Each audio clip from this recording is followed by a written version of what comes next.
The Calgary Soup Cart is taking a pay-it-forward model to the street while partnering with other city entrepreneurs to help address food waste and food insecurity.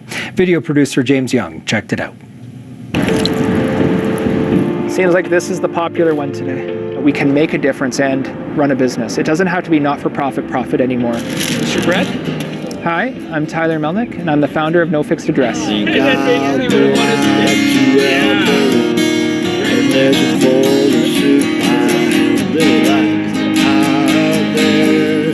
I help close the food gap, reducing our waste while also recognizing that people are suffering in our cities. And I do it through a pay-it-forward model.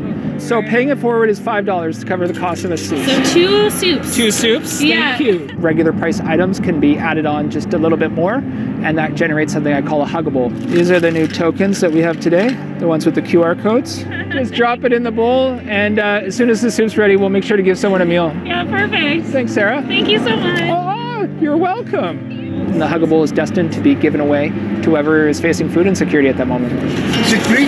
Yeah. Okay. Yeah.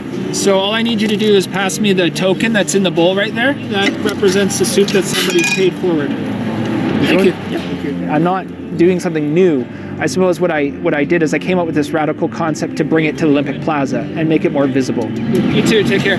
I came out from Burlington, Ontario to go to Haskayne School of Business. And when I did, I created a big gap between my family and I. And it's during that time that my dad became more and more disenfranchised since I wasn't checking in or as close with him. He'd always struggled with his own issues, and he became further and further disconnected. And it was one of my last visits home that a friend of mine came and told me that where he was sleeping, and he showed me. It was a bench down at the lake, right on the shores of Lake Ontario. This is creating a legacy for my dad, and this is keeping his memory alive.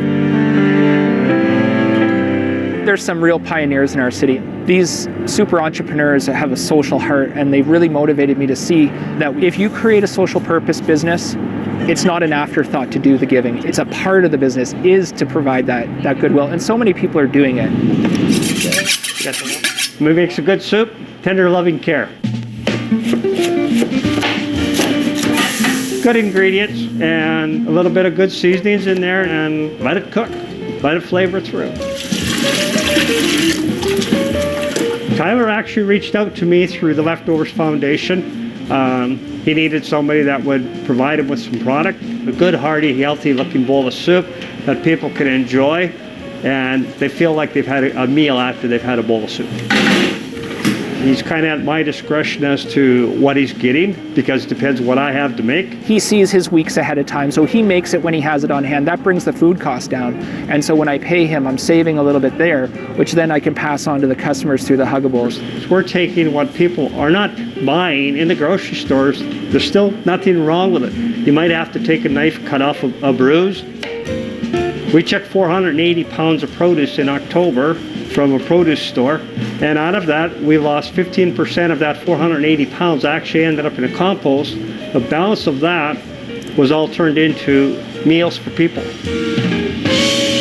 He's more and more getting noticed, and it just means that we have to make more soup for him.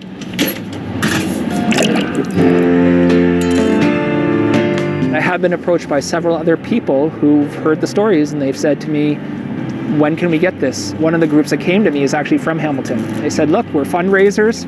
We don't run businesses, but we can get the people in place, and we really want to make this happen in Hamilton. And to me, that was the full circle. It's like what I started here could actually possibly go back to the city where I last saw my dad.